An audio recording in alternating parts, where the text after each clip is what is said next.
ini kita melihat rezim ini sudah anti kritik.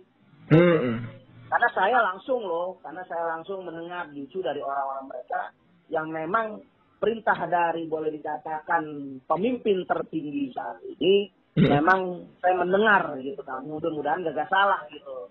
Memang harus dihabisi gitu.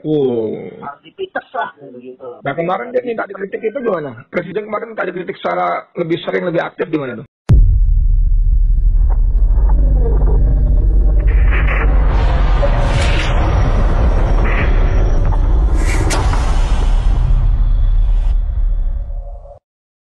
Assalamualaikum warahmatullahi wabarakatuh, saudara sekalian. Salam warahmatullahi wabarakatuh. Ya, semangat. Saudara sekalian, saya Edi Mulyadi dari FNN Forum News Network. Masih soal misteri wafatnya Ustadz Mahir Twilight. Kemarin saya sempat wawancara lewat telepon juga dengan Pak Juju Purwantoro. Beliau adalah salah satu anggota tim kuasa hukum Ustadz Mahir. Seperti kita ketahui di banyak media sosial, terutama di grup-grup WA, kemudian berkembang informasi yang sungguh-sungguh sangat mengejutkan dan memprihatinkan buat kita bagaimana ternyata Ustadz Mahir yang dari awal sebelum masuk tahanan sudah dalam kondisi sakit, dan ternyata para lawyernya sudah berkali-kali minta penangguhan penahanan dan sebagainya, cuman tidak mendapat tanggapan yang semestinya dari pihak kepolisian. Nah, di seberang sini ada Habib Novel Bamumin. Beliau adalah juga tim penasihat hukum Ustadz Mahir yang kita tahu Habib ini suaranya jebret-jebret, lantang, dan juga beberapa kali bermesraan dengan Baris Krim Polri untuk kasus-kasus kematian. Bib, assalamualaikum Bib, apa kabar Bib? Waalaikumsalam warahmatullahi wabarakatuh. Jangan sampai kita nih dalam situasi kondisi apapun buat perjuangan membela agama Allah itu adalah yang terdepan. Iya. Karena insya Allah mudah-mudahan kemuliaan negara ini, terangkat negara ini karena orang-orang yang istiqomah mempertahankan agama, membela ulama. Amin. Pada saat kita ketuhanan Yang Maha Esa, nah orang-orang berjuang untuk unsur ketuhanan Yang Maha Esa itulah yang seharusnya diperhatikan, bukan dizolimi, dipelantari, dikriminalisasi, bahkan boleh diduga disiksa atau bahkan dibunuh sekalipun. Astagfirullahaladzim. Ya, saudara kalian, Habib Novel ini kita tahu pengacara lawyer muda yang idealisme tinggi, berintegritas dan semangat juangnya untuk membantu para ustadz, ulama, habib, dan termasuk para aktivis yang dizalimi, dikriminalisasi di negeri ini juga luar biasa. Saya beruntung bisa berkomunikasi dengan beliau pagi ini. Bib, kembali ke Ustadz Mahir ya. Itu gimana sebetulnya kondisinya itu? Kalau kita baca atau lihat videonya, termasuk antum di pemakaman itu kan membuat kita semua jadi miris gitu. Gimana cerita sebetulnya? Jadi dari awal ini kita sudah mencium gelagat nggak baik. Unsur politik mungkar. Kalau sudah unsur politik mungkar, maka akan menyampingkan unsur kemanusiaan. Kalau bukan unsur politik, unsur hukum, itu punya hak-hak. Siapapun yang sudah divonis hukum mati pun mempunyai hak, karena kita mendampingin untuk menjaga hak itu. Oke, ya. Nah, mau pembunuh, mau koruptor, mau bandar narkoba sekalipun yang memang sudah terindikasi ataupun dijerat dengan atau terancam dengan hukuman mati sekalipun, itu punya haknya. Oke. Jadi harus dijaga kesehatannya, kondisinya bagaimanapun sebelum ada vonis hukuman mati. Kalaupun sudah dihukum mati, kalaupun sudah divonis hukuman mati, nggak boleh untuk di dalam penjara itu dimanapun untuk mengambil tindakan sebelum waktu yang ditentukan. Itu orang yang sudah divonis hukuman mati. Saya potong sebentar, Bib. Hak-haknya sebelum pelaksanaan eksekusi itu. Ya, apalagi Ustaz. Nah gini, saya potong sebentar ya. Jadi seperti yang untuk mengatakan tadi bahwa penjahat sejahat apapun itu harus dijamin hak-haknya, mendapatkan hak-haknya ya, terutama hak dasar kesehatan. Nah ini kan dalam konteks Ustadz Mahir nih, mohon maaf, ini kan hanya karena cuitannya yang dianggap ujaran kebencian, menghina waktu itu khususnya Habib Lutfi, anggota Wadimpres gitu kan. Jadi bicara soal dampak kerusakan sebagainya kan boleh dikatakan tidak ada dibanding tokoh-tokoh penjahat yang bilang narkoba, pembunuh segala macam. Nah, kenapa untuk seorang yang disangkakan menghina ujaran kebencian mendapat perlakuan yang tidak semestinya hak-haknya tidak dia dapatkan, bahkan dirampas, itu gimana Dit? Ya jadi kan kita melihat ini kan saya bilang unsur kepentingan mungkar yang sangat kuat, unsur hukum. Kalau hukum kan dari jelas sudah dijabarin tadi. Dan peristiwa Ustadz Mahir ataupun kasus Ustadz Mahir ini adalah dalam kita beragama, mendalami atau mengamalkan ajaran agama Islam, itu ada yang namanya perbedaan. Perbedaan itu adalah lumrah. Lumrah itu kehendak Allah, sunatullah, nggak bisa kita untuk menghindar daripada perbedaan. Bohong kalau ada manusia yang ada pendapat, siapapun, laki bini, anak, kemudian juga suami istri, kemudian juga keluarga, siapapun pasti terjadi perbedaan. Apalagi dalam agama terjadi, dan itu sunatullah. Allah berfirman dalam surat ayat 18, walau sya'arubuka la ajal ummatan wahidatan wala yazaluna munalifin. Kalau Allah Tuhan engkau mau manusia itu ini semua bisa jadi satu pendapat. Tapi Allah menghendaki kita untuk berbeda pendapat. Dan perbedaan pendapat itu Rasulullah sampaikan adalah rahmat, istilah umpati rahmat. Nah itu harus disikapi dengan bijak. Kenapa? Karena Ustadz Mahir ini adalah ustadz yang boleh dikatakan mumpuni lah ya, urusan dari luar negeri loh. Begitu juga muda, artinya cerdas. Namanya pun Mahir cerdas artinya. Nah, begitu juga berhadapan dengan ormas Islam. Satu ulama juga yang memang latar belakangnya adalah ormas Islam. Nah, seharusnya itu disikapi sebagai perbedaan pendapat yang diselesaikan secara dialog. Nah, secara dialog, kemudian juga secara daripada komunikasi, ya kan? Itu bisa diselesaikan, termasuk Gusto, saya juga pengacara Gusto, itu bisa diselesaikan. Nggak ada itu cuma sekedar mengkritisi. Nah, karena kenapa? Karena kita melihat ini, kita juga sama, saya juga sama, ya kan? Melakukan pelaporan, dan itu yang justru prinsip karena tanggapi, padahal itu masuk dalam hukum. Pidana nggak pernah ditanggapi gitu. Nah ini cuma cuit-cuitan juga di antara kita biasa. Kan? Nah, cuman kalau memang sudah di kondisi seperti itu ya sulit untuk kita untuk kita menyelesaikan baik-baik, padahal kita terbuka dialog ataupun islah lah ya, damai rekonsiliasi itu kita bisa komunikasikan. Tapi menutup pintu sepertinya memang sudah dikondisikan. Kalau sudah dikondisikan, ada unsur-unsur harus memenuhi target. Target ini ya. Diduga ini benar-benar ingin menghabisi gitu. Mungkin dengan target ini bisa juga ditunggangi oleh orang berkepentingan di belakang daripada ormas yang memang atau orang yang di belakang ini. Ngomong soal menghabisi, ya. Ngomong soal menghabisi dengan segala hormat dan mohon maaf, memang Ustadz Mahir ini kan memang cemerlang lah ya. Tapi dengan segala hormat mohon maaf tadi, beliau kan bobot kerusakan kalau menurut istilah rezim yang ditimbulkan kan belum sebesar tokoh-tokoh seperti katakanlah bahkan Habib Rizik atau siapa tokoh-tokoh lain. Nah kok untuk mohon maaf lagi sekali lagi mohon maaf pada keluarga khususnya untuk Ustadz selevel Ustadz Mahir aja kok sampai mau dihabisin gitu, sampai begitu panik kan penguasa negeri ini.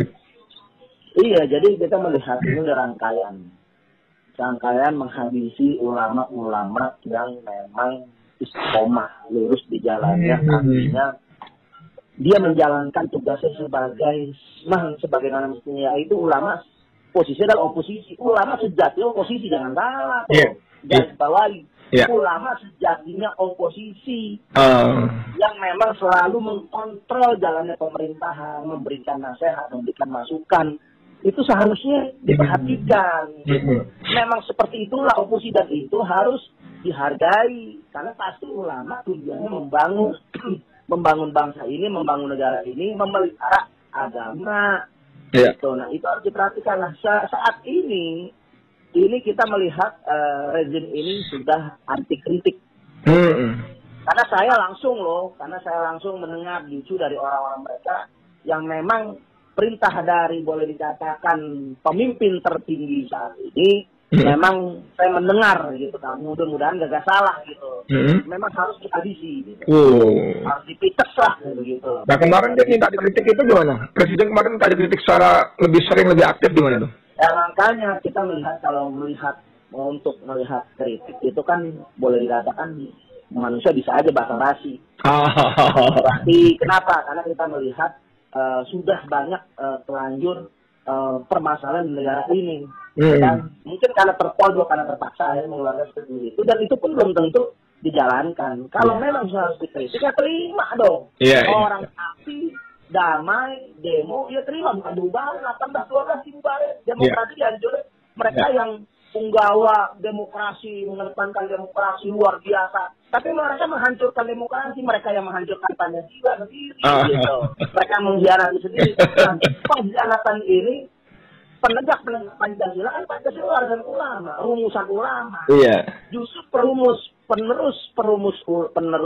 penerus daripada perumus ulama, warisan daripada ulama, itu saat ini dihabisi karena mereka menjalankan Pancasila. Jadi boleh dikatakan ada unsur memang untuk menggeser nilai-nilai Pancasila daripada versi atau orang-orang tafsir yang kita jalani saat ini. Maka mereka akan menghabisi. Kita melihat Habib Rizik udah di dalam Nur, semuanya bisa diselesaikan. Itu semuanya bisa diselesaikan karena mereka pun nggak ada ambisi loh. Mereka bukan ambisi merebut kekuasaan yang harus dihabisi. Mereka bukan buhot. Mereka nggak berbuat daripada makar kudeta. Mereka nggak karena saja kita sepakat tidak ada kala itu. Tapi ada yang terjaga, eksistensinya terganggu, eksistensi untuk menguasai negeri ini secara frontal sudah terganggu, sehingga perlu Ustadz Maher, ya kan, yang model-model seperti ini dibikin efek jerak untuk makanya dihabisi. Gitu. Kita melihat dihabisi dulu ya. Untuk dihabisi. Itu kan Ustadz Maher kan ditahan dalam kondisi sakit. Kita baca berita dari antum dari siapa tadi juga macam-macam itu. Dirawat di rumah sakit, memang belum tuntas dibalikkan lagi ke rumah rutan. Nah, tolong gambarkan kepada kami semua publik bagaimana kondisi rutan itu. Katanya disimpan di basement yang sama sekali nggak bagus sirkulasi, cahaya. Ini kan nggak memanusiakan manusia kalau begitu. Termasuk Habib Rizik dari manusia Habib Rizik loh. Dan itu termasuk dengan kekhawatiran ini Ustadz Maher ya kan dijadikan korban. Bukan tidak ada korban-korban yang lainnya. Karena kalau sudah target saya bilang untuk dia dihabisi gitu. Jadi satu sudah cukup untuk kita menjadikan Ustadz Maher ini pelajaran.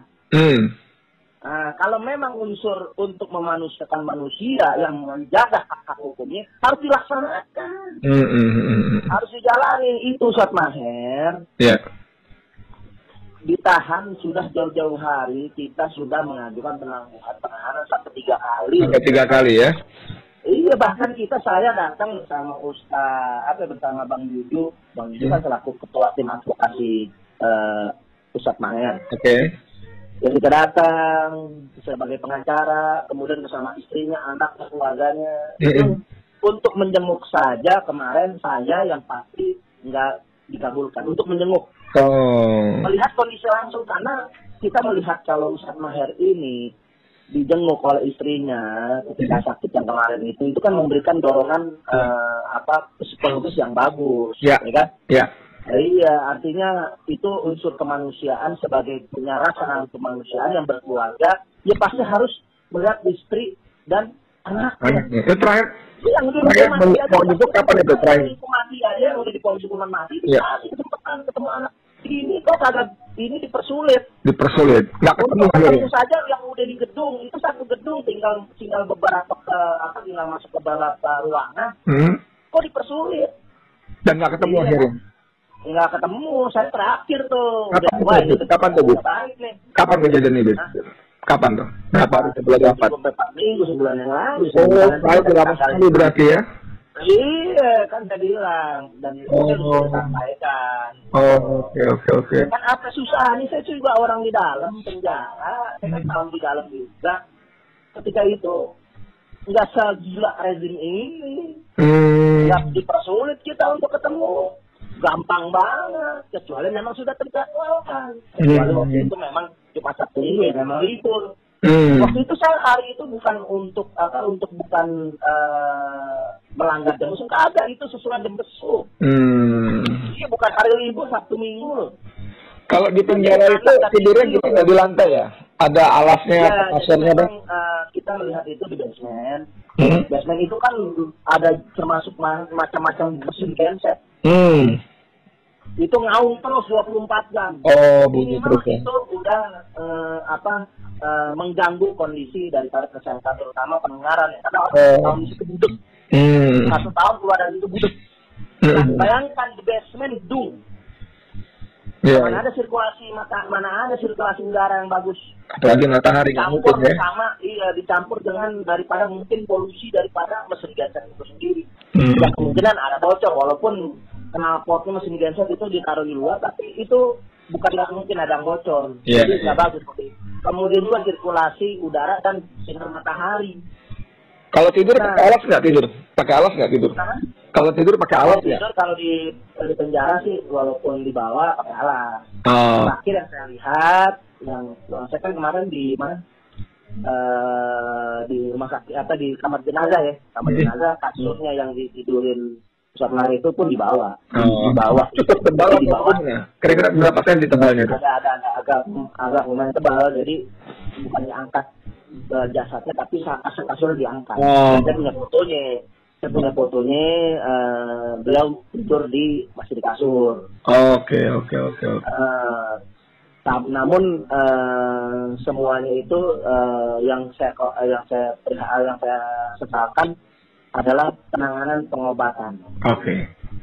Karena saya tahu betul lah ya, kalau sudah kejadiannya seperti ini, memang ada orang-orang yang kondisikan khusus untuk memang diduga sengaja dihabisi. Ya. Kenapa? Karena soal bintik-bintik merah termasuk itu gimana tuh? Bintik-bintik merah itu gimana itu cerita itu? Iya, jadi saya juga baru melihat langsung secara dekat ya, mungkin hanya beberapa senti dari muka saya. Ketika jenazah mau dimandikan. Itu, saya bagaimana ya, bukan membongkar aib jenazah gitu. Tapi ini untuk kepentingan penyelidikan, untuk kepentingan membongkar daripada beneran daripada tim medis.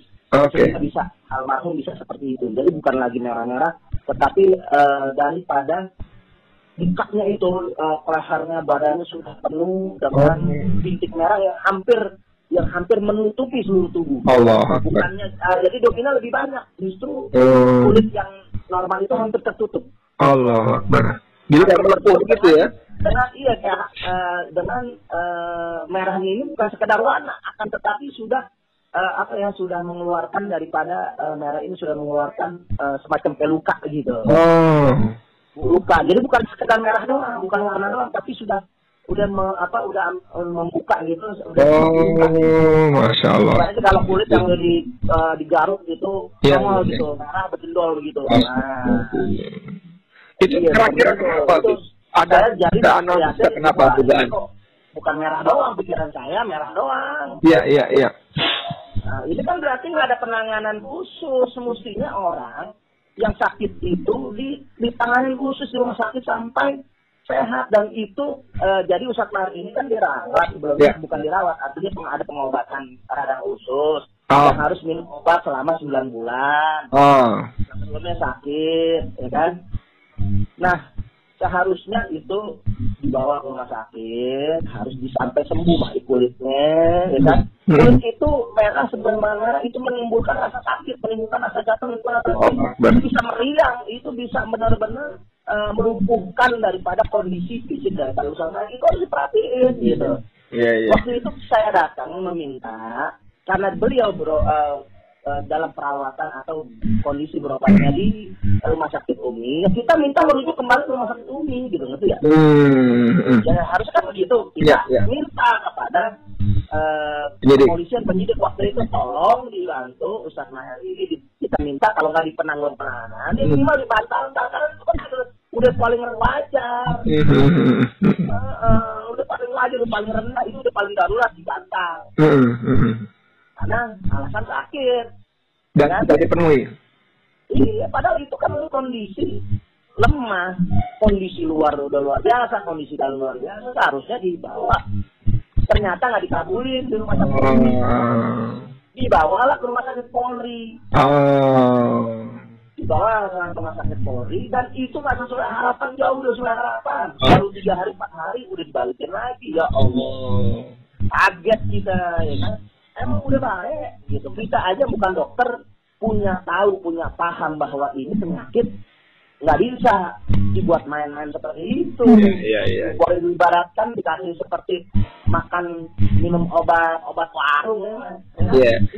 Ini kan kemudian di media sosial kan juga mulai disandingkan foto ex ketua KPU yang meninggal yang sangat diduga kuat diracun dengan foto wajah Ustadz Maher yang kondisinya lebih parah daripada ex ketua KPU itu. Itu gimana? Ada kemungkinan nggak bahwa dari istilah Habib tadi di hadis ini tuh dengan cara-cara yang kita menduga dari sini itu bisa jadi karena memang kenyataan mati gitu kan. Kecuali kenyataan nggak mati gitu. Mati kok gimana? Pasti mati aja terus pasti gitu. Karena begini, KPU itu kan udah usia berapa? Nah ini anak muda, baru umur 28 tahun, pacaran anak saya kan. Iya. Gila 28 tahun loh. Boleh dikatakan seharusnya lebih kuat fisiknya daripada si Jamil. Dan harusnya lebih bisa ketua daripada, lebih sehat daripada Habib Rizik. Makanya saya pikir ya masih muda. Pasti kan udah ada unsur keteledoran yang memang ingin keteledoran ini yang bisa menimbulkan hilangnya nyawa. Ya. Kalau bisa boleh dikatakan keteledoran ini udah salah, apalagi masih muda ini yang boleh dikatakan fisik kuat ini kok bisa sampai seperti itu. Ya. Padahal kan Habib Rizik di dalam juga yang memang mengeluh akhir. Seharusnya kan Ustadz Maher lebih kuat daripada Habib Rizik, masih muda, jauh banget. Ya, belajar dari peristiwa Ustadz Maher ini, tentu sebagai pengacara yang banyak menangani para aktivis ulama Ustadz ini, saya bacakan di media atau pernyataan antum, ini jadi momentum bagi kepolisian untuk lebih memperlakukan tawanan-tawanan kritis ini, bukan kriminal ya, secara lebih manusiawi. Bahkan antum juga katakan ini harusnya para ustadz habaib aktivis yang cuma diduga gitu kan untuk ITE segala macam ini dilakukan penangguhan penahanan. Gimana Bu?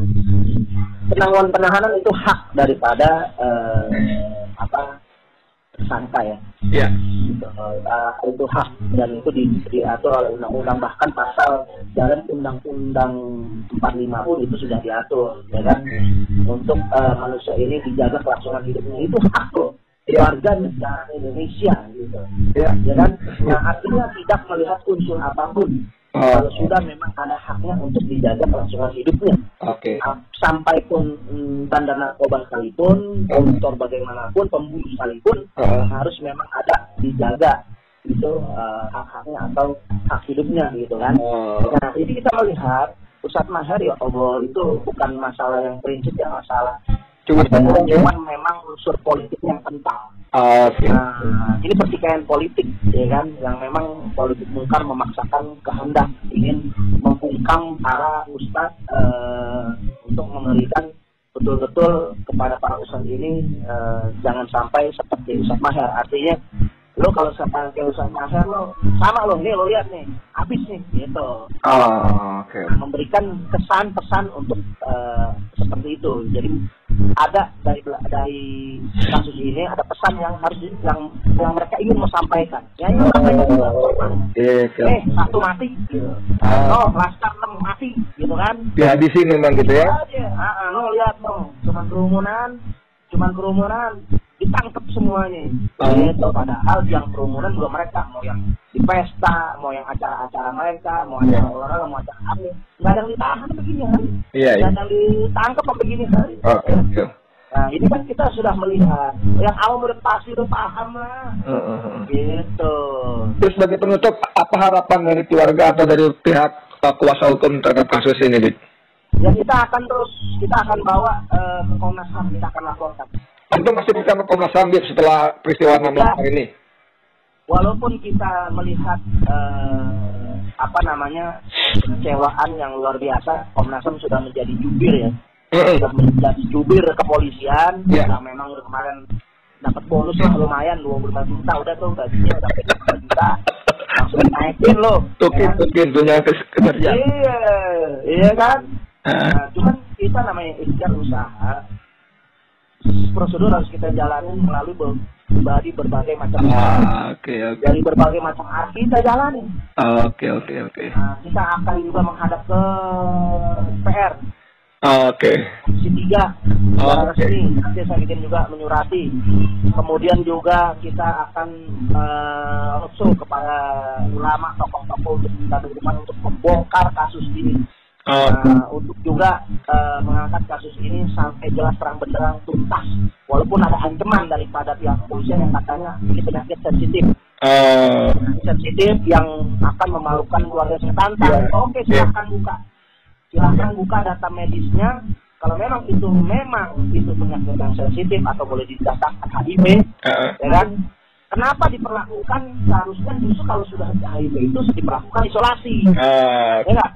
Nah, harusnya diperlakukan khusus itu. Itu penyakit yang nggak main-main.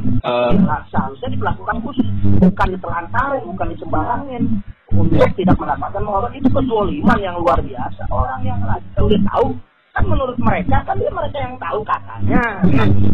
Ya harusnya benar-benar diperhatiin banget, betul-betul dijaga, diisolasi, pengobatan yang khusus, perawatan yang khusus, dan itu hak daripada seorang yang masih jadi tersangka, gitu, jadi terdakwa, ya kan? Nah, itu harus dijalanin hak-haknya itu. Nah, kita harapan kita untuk ke depan kita meminta jangan jadikan yang lain menjadi korban, cukup satu maher, satu saja. Jadi korban kebiadaban boleh dikatakan kezaliman daripada unsur kriminalisasi yang memang sudah sampai titik.